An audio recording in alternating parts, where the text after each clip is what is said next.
জি, আসসালামু আলাইকুম রহমতুল্লাহ। আমি মোহাম্মদ এমারত হোসেন বলছিলাম। আমি রোটোগ্রাফিয়ার প্রিন্টিং এর প্রসেসটা একটু জানাতে গিয়ে আমি একটা প্রজেক্ট তৈরি করছি। একটা রোটোগ্রাফিয়ার মেশিন একটা ফ্যাক্টরি রান করতে গেলে যে এক সেট মেশিন তো লাগে। তো স্যার আমি সেই মেশিনের প্রজেক্টটা তৈরি করছি স্পেসিফিকেশন সহ। তো আমি একটু জাস্ট মেশিনের পরিচয় এবং মেশিনের কোনটার কি কাজ এটা আমি জাস্ট একটু বলে দিলে স্যার হয়তো ইজিতেই সকলে বুঝতে পারবেন আপনারা।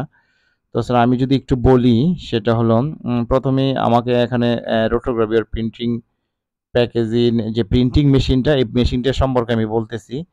এটা অ্যাকচুয়ালি আসলে বাংলাদেশে তো এখন ৯ থেকে ১০ কালার অ্যাভেলেবেল। তো আপনি যদি চান স্যার ৫ কালার সেটা আপনাদের ম্যানেজমেন্টের ব্যাপার। যদি ৫ কালারে যদি বলেন যে হ্যাঁ, এই কালার দিয়ে আমার মেশিন ফ্যাক্টরি চালাবো তো সেটাতে ডিফারেন্স একটা ইস্যু।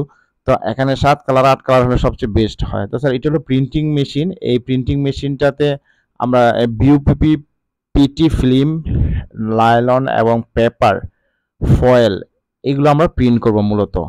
তো প্রিন্ট করার পরে এই মেশিনের প্রিন্ট করব। তো এই মেশিনের কাজটা হলো মূলত প্রিন্ট করা। তো প্রিন্ট করা এবং এই মেশিনের একটা অ্যাপ্রক্সিমেট একটা স্পেসিফিকেশন দেওয়া আছে।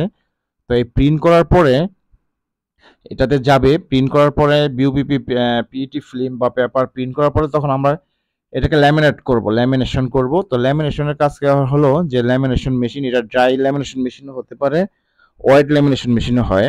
তো বর্তমানে বাংলাদেশে সলভেন্ট লেস এবং সলভেন্ট বেস দুইটা একসাথে হয় এরকম ল্যামিনেশন বের হয়েছে।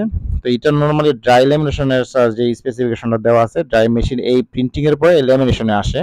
ল্যামিনেশনের প্রিন্টিং মেশিনে প্রিন্ট করার পরে এটার সাথে আরেকটা ফিল্ম, এটা হতে পারে এলএলডিপি ফিল্ম কিংবা এমসিবি বা এমপেড ফিল্ম, এটার সাথে দুইটা একটা গ্লুর মাধ্যমে এই ফিল্মটা আমরা ল্যামিনেট করি একটা গ্লুর মাধ্যমে। সিলিন্ডার থেকে অ্যাডিসিভে ট্রান্সফার হয়, দুইটা ফিল্ম একসাথে হয়। তো এটা হলো এই ল্যামিনেশনের কাজ। এটার ল্যামিনেশনের পরে আমরা স্যার এটা বলতে পারি তারপর হলো এটা হলো ফিল্ম মেকিং এলএলডিপি যেই এইচডিবি এলএলডিপি যে ফিল্মটা আমরা বানাবো এই ফিল্মটা নর্মালি হলো কি এটা প্রিন্টেড ফিল্মের সাথে ল্যামিনেট হয় এই ফিল্মটা।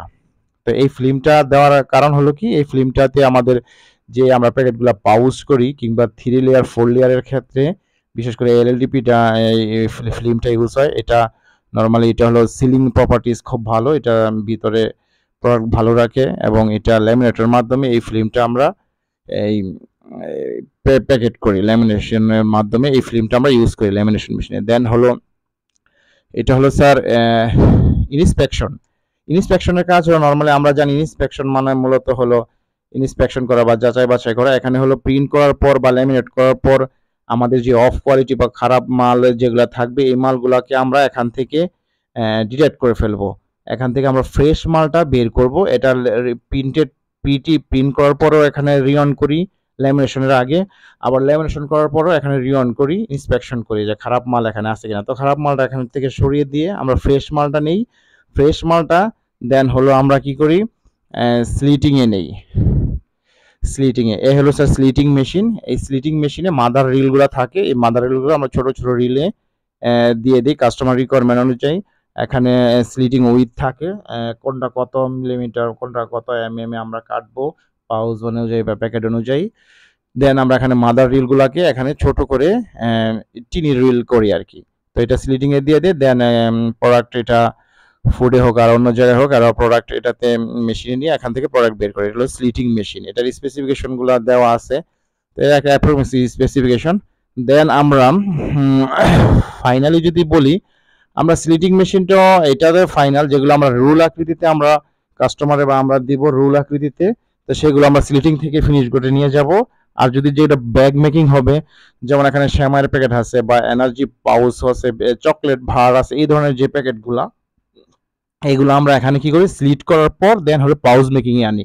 এই হলো পাউচ মেকিং মেশিন। এখানে পাউচ মেকিং করা বিভিন্ন সাইজ অনুযায়ী পাউচ করি যেটা রিকোয়ারমেন্ট কাস্টমার রিকোয়ারমেন্ট অনুযায়ী। তো এই মেশিনের একটা স্পেসিফিকেশন দেওয়া আছে, পাউচ শেষে হলো ফিনিশ গুছে দিয়ে আমরা ডেলিভারি করে দিই। এগুলো স্যার মোটামুটি একটা প্রিন্টিং প্যাকেজিং এর প্রসেস সম্পর্কে ধারণা। এবং এখানে হলো একটা অ্যাপ্রোক্সিমেট একটা সবকিছুই দেওয়া আছে। এটা থেকে ধারণা এটা থেকে একটু কম বেশি হতেই পারে, সেক্ষেত্রে তেমন কোনো প্রভাব পড়বে না মেশিনারিজের ক্ষেত্রে। তো আশা করি স্যার আপনারা এটা মাথায় নেবেন। আসসালামু আলাইকুম রহমতুল্লাহ।